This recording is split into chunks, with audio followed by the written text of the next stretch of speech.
নমস্কার, কেমন আছেন সবাই? রিতম সাথী ব্লগ চ্যানেলে আপনাদের স্বাগত জানাই। দীর্ঘ কয়েক মাস পর আবারও একটি নতুন ভিডিও নিয়ে ফিরে এলাম। এটি হলো আমাদের গ্যাংটক ভ্রমণের পার্ট 2। এই দিন ছিল আমাদের গ্যাংটকে দ্বিতীয় দিন।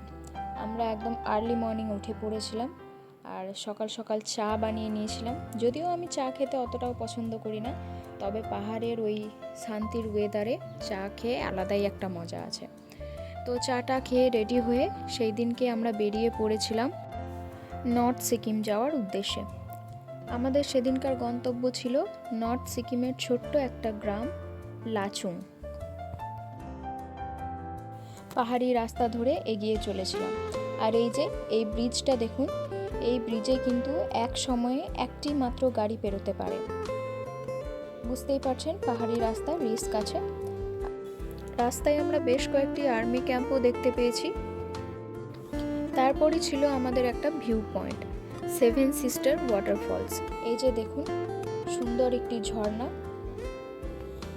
আমরা এখানে বেশ কিছুক্ষণ দাঁড়িয়েছিলাম, আর আমাদের যিনি ড্রাইভার ছিলেন তাকে আমি জিজ্ঞেস করেছিলাম যে এই স্পটটার নাম 7 সিস্টার ওয়াটারফল কেন। তো তিনি জানিয়েছিলেন যে এখানকার লোকাল লোকেরা বলেন এই ঝর্ণাটি নাকি 7টা বাঁক নিয়ে পড়ে, সেই জন্য এটির নাম হয়ে গেছে 7 সিস্টার ওয়াটারফল। এছাড়াও আরও একটা ওয়াটারফল দেখতে পেয়েছিলাম যার নাম ছিল অমিতাভ বচ্চন ওয়াটারফল, কারণ এটি খুবই লম্বা। আর এই পাহাড়ি কুকুরের যে বিটগুলো, এইগুলো কিন্তু আমার ভীষণই ভালো লাগে, তাই যখনই সম্ভব হয়েছিল ওদেরকেও একটু আধটু খাইয়েছিলাম। রাস্তাতেই আমরা একটা হোটেলে দাঁড়িয়ে লাঞ্চ করে নিয়ে আবারও এগিয়ে পড়েছিলাম টুয়ার্ডস আওয়ার ডেস্টিনেশন। তারপরে আমরা পেয়েছিলাম চেকপোস্ট, যেখানে আমাদের পারমিটগুলি চেক করাতে হয়েছিল।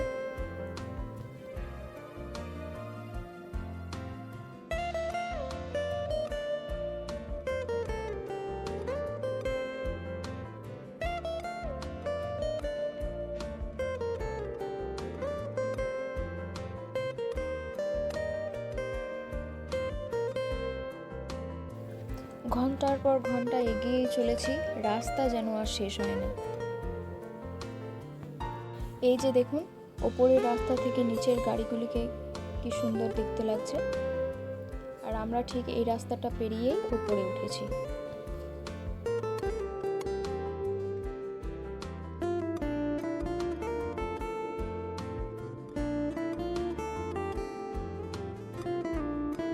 এবার তো বুঝতেই পারছেন কতটা বিরক্তির ব্যাপার। সেই আর্লি মর্নিং বেরিয়ে সকাল থেকে দুপুর হলো, দুপুর থেকে বিকেল, আর বিকেল থেকে সন্ধে। ফাইনালি এই গেটটা দেখতে পেয়ে মনে একটা শান্তি এসেছিল, ওয়েলকাম টু লাচুং। আমাদের কিন্তু লাচুংয়ের হোটেলে পৌঁছাতে রাত্রিবেলা হয়ে গেছিল। এসেই রুমে কিছুক্ষণ রেস্ট নিয়ে আমরা কিন্তু ডিনার সেরে নিয়েছিলাম।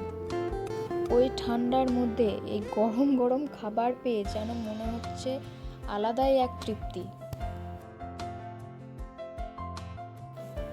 এই যে আমাদের হোটেল থেকে লাচুংয়ের ভোরবেলার ভিউ, এ যেন আলাদাই এক চোখের শান্তি।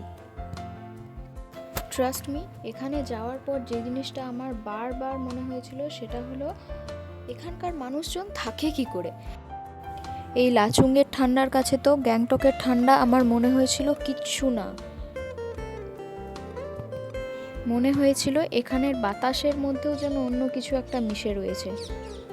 আর হবে নাই বা কেন, টেম্পারেচার এতটাই কম, জানলা থেকেই বরফ দেখতে পাওয়া যাচ্ছে। তো লাচুংয়ের সেই অত্যাধিক ঠান্ডার মধ্যে একটা রাত কাটানোর পর লাচুং থেকে আমরা তার পরের দিন সকালবেলা বেরিয়ে পড়েছিলাম সাইট সিইং করতে। প্রথমেই আমাদের ডেস্টিনেশন ছিল জিরো পয়েন্ট। হ্যাঁ, সেই ভাইরাল জিরো পয়েন্ট, যে জায়গাটি নিয়ে মানুষের মনের মধ্যে অনেক প্রশ্ন থাকে, অনেক কনফিউশন থাকে, এবং বেশ কিছু ভুল ধারণাও থাকে because of some exaggerated fake news.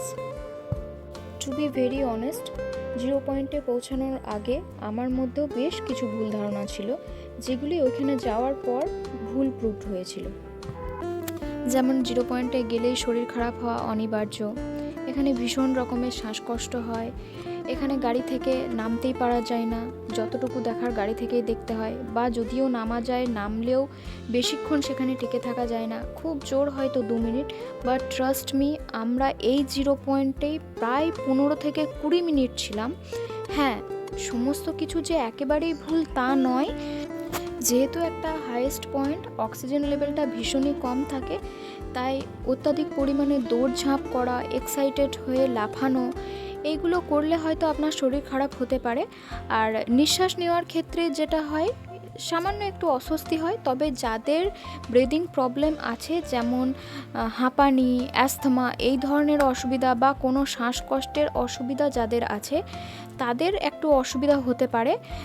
তাছাড়া ভয়ের কিছু নেই, আপনারা যেতেই পারেন, এত সুন্দর একটা দৃশ্য অনুভব করতে পারেন মনের সাহস নিয়ে। আর যাওয়ার আগে সেফটির জন্য কিছু জিনিস ক্যারি করতে হবে, কর্পূর, অক্সিজেন সিলিন্ডার এইসব। যিনি লোকাল ড্রাইভার থাকবেন এইসব বিষয়ে তিনি গাইড করে থাকেন। এভাবেই আমরা মনের মধ্যে এক আলাদা রকম এক্সাইটমেন্ট নিয়ে পাহাড়ি রাস্তা পেরিয়ে এগিয়ে চলেছি 0 পয়েন্ট দেখার জন্য। আর এটি ছিল আমার প্রথমবার বরফ দেখা।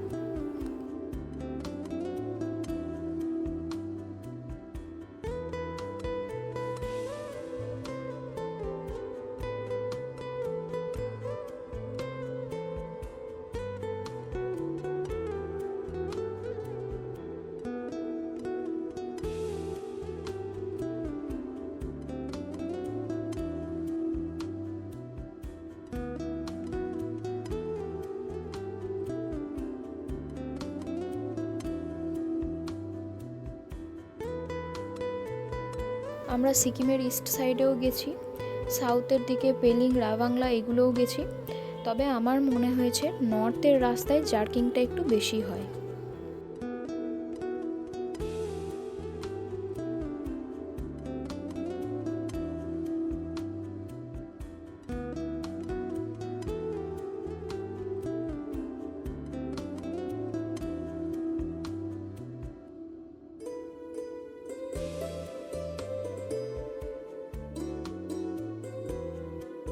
আর ঠিক এখান থেকেই আমাদের বরফ দেখতে পাওয়া শুরু হয়ে গেছিল। পাহাড়ের চূড়ায় চূড়ায় বরফ জমে আছে। This is such a beautiful view.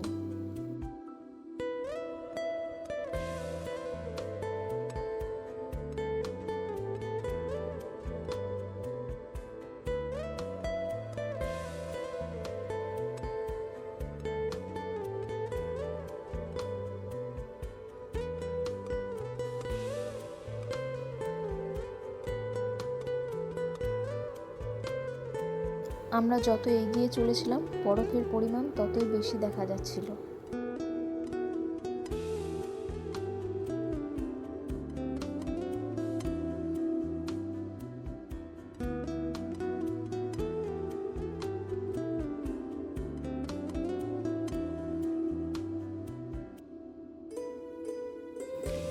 আমরা এই সময়গুলি পার করে এসেছি, কিন্তু মেমোরিগুলি নয়। These memories are long lasting. Next part is coming soon. Thanks for watching. Please subscribe my channel.